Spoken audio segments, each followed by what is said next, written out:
अस्सलाम वालेकुम स्टूडेंट्स।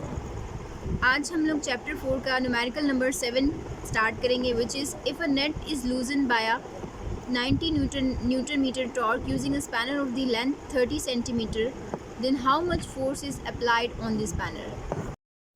इस न्यूमेरिकल्स में हमें टॉर्क गिवन है which is 90 newton metre, length of the spanner हमें गिवन है क्या है हमारे पास 30 सेंटीमीटर। अब इसको मीटर में कन्वर्ट करना है, डिवाइड बाय 100 करेंगे तो हमारे पास 0.3 आ जाएगा। ठीक है, अब हमने फोर्स जो है वो इसमें फाइंड आउट करनी है।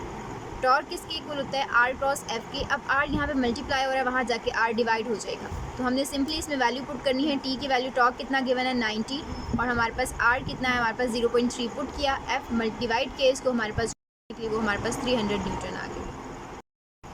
यहाँ पे हमें गिवन है क्वेश्चन नंबर 8 में 2 masses 200 grams and 50 grams are hanging at the position 60 centimetre.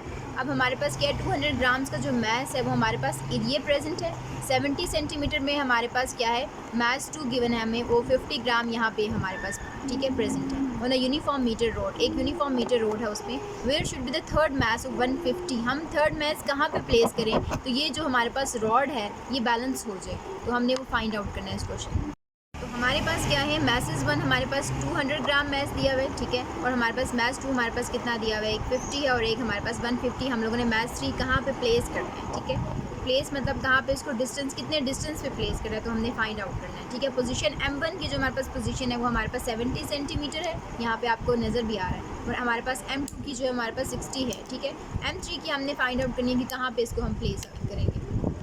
इसमें सबसे पहले हमने मोमेंट आर्म फाइंड करना है, किसके, मैस M1 और M2 के। ठीक है, moment arm of mass M1 जो हमारे पास क्या है, हमारे पास D1 के इक्वल है, विच इज़ हमारे पास 70 माइनस 50।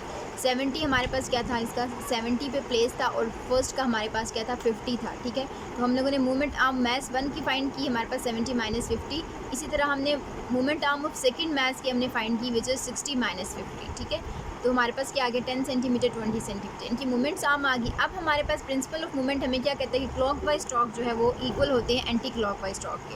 तो t clockwise is equals to t anticlockwise. ठीक है, अब हमारे पास टी जो क्लॉक वाइज है, क्लॉक वाइज में हमारे पास क्या है, हम लोगों ने क्लॉक वाइज इसको प्लेस करना है।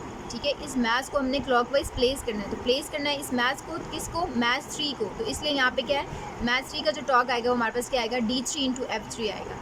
इसी तरह हमारे पास 2 मैसेज ऑलरेडी प्लेस हैं, वो इस पोजीशन पे हमारे पास मैसेज प्लेस थे, क्या होगा D1 cross F1 plus D2 cross F। ठीक है, अब हमने क्या किया, F is equals to M A के इक्वल होता है, यहाँ पे हमने इसको MG से रिप्रेजेंट कर लिया। ठीक है, यहाँ पे एक्सेलरेशन गिवन नहीं है, हम इसे G से रिप्रेजेंट कर रहे हैं, हम यहाँ पास F3 is equals to M3G आ जाएगा। ठीक है, D1 as it is F1 जो होगा हमारे पास M1G के इक्वल आएगा, D2 हमारे पास एज इट इज़ F2 किसके इक्वल आएगा, M2G के इक्वल आएगा। ठीक है, अब हमने इसको एज इट इज़ लिखना है। अब यहाँ से क्या, हमारे पास G हमने इसमें से कॉमन ले लिया, बाकी हमने एज इट इज़ लिखा, D1 क्रॉस M1 आ गया plus D2 cross M2, G यहाँ से कॉमन है। अब इधर से हमारे पास G जो है यहाँ पे क्या, M3G जो है मल्टीप्लाई हो रहा है, यहाँ जाके M3G जो है वो हमारे पास डिवाइड हो जाएगा। ठीक है, अब ये G यहाँ से कैंसिल आउट हो जाएगी, क्योंकि यहाँ से हम लोगों ने ऊपर से कॉमन लिया था G को, और यहाँ पे हम लोगों ने G, ये वाला G हमारे पास था, यहाँ पे डिवाइड हुआ था, तो हमने इसको क्या किया, कैंसिल आउट कर दिया सिंपल। अब हमने इसमें वैल्यूज़ पुट करनी है। D1 की जो हमें गिवन थी, मैथ्स 1 हमारे पास क्या था 200 था, D2 हमारे पास डिस्टेंस था 10, ये हम लोगों ने यहाँ फाइंड आउट जो की है 10।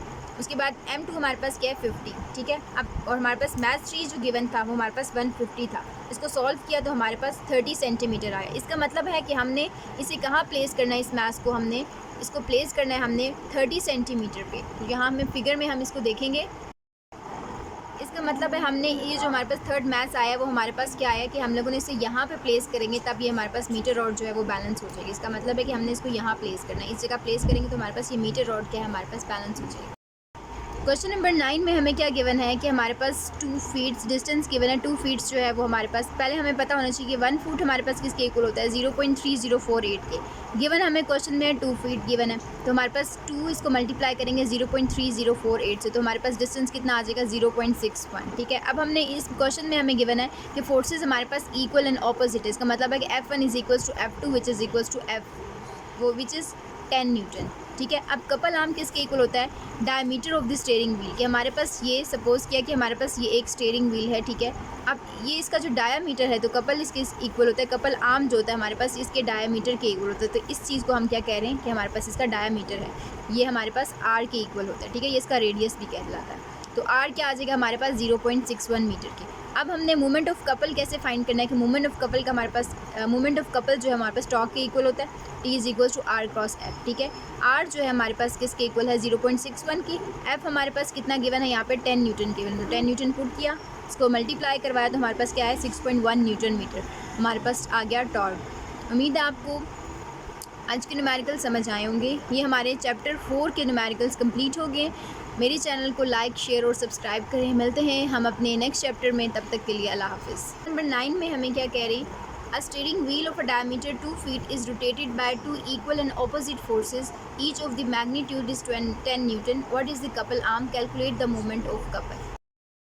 क्वेश्चन नंबर 9 में हमें क्या गिवन है कि हमारे पास 2 फीट्स डिस्टेंस गिवन है। 2 फीट्स जो है वो हमारे पास पहले हमें पता होना चाहिए कि 1 फुट हमारे पास किसके इक्वल होता है 0.3048 के। गिवन हमें क्वेश्चन में 2 फीट गिवन है, तो हमारे पास 2 इसको मल्टीप्लाई करेंगे 0.3048 से, तो हमारे पास डिस्टेंस कितना आ जाएगा 0.61, ठीक है। अब हमने इस क्वेश्चन में हमें गिवन है कि फोर्सेज हमारे पास इक्वल एंड ऑपोजिट है, इसका मतलब है कि F1 is equals to F2 which is equals to which is 10 newton, ठीक है। अब कपल आर्म किसके इक्वल होता है, diameter of the steering wheel, कि हमारे पास ये सपोज किया कि हमारे पास ये एक स्टीयरिंग व्हील है, ठीक है। अब ये इसका जो डायामीटर है तो कपल इसके इक्वल होता है, कपल आर्म जो होता है हमारे पास इसके डायामीटर के इक्वल होता है। तो इस चीज़ को हम क्या कह रहे हैं कि हमारे पास इसका डायामीटर है, ये हमारे पास R के इक्वल होता है, ठीक है। ये इसका रेडियस भी कहलाता है, तो R क्या आ जाएगा हमारे पास 0.61 मीटर की। अब हमने मोमेंट ऑफ कपल कैसे फाइंड करना है कि मोमेंट ऑफ कपल का हमारे पास मोमेंट ऑफ कपल जो है हमारे पास टॉर्क के इक्वल होता है, T is equal to R cross F, ठीक है। R जो है हमारे पास किसके इक्वल है 0.61 की, F हमारे पास कितना गिवन है यहाँ पे 10 न्यूटन गिवन, तो 10 न्यूटन पुट किया, इसको मल्टीप्लाई करवाया तो हमारे पास क्या है 6.1 न्यूटन मीटर हमारे पास आ गया टॉर्क। उम्मीद है आपको आज के न्यूमेरिकल समझ आए होंगे। ये हमारे चैप्टर 4 के न्यूमेरिकल्स कंप्लीट हो गए। मेरे चैनल को लाइक शेयर और सब्सक्राइब करें। मिलते हैं हम अपने नेक्स्ट चैप्टर में, तब तक के लिए अल्लाह हाफिज़।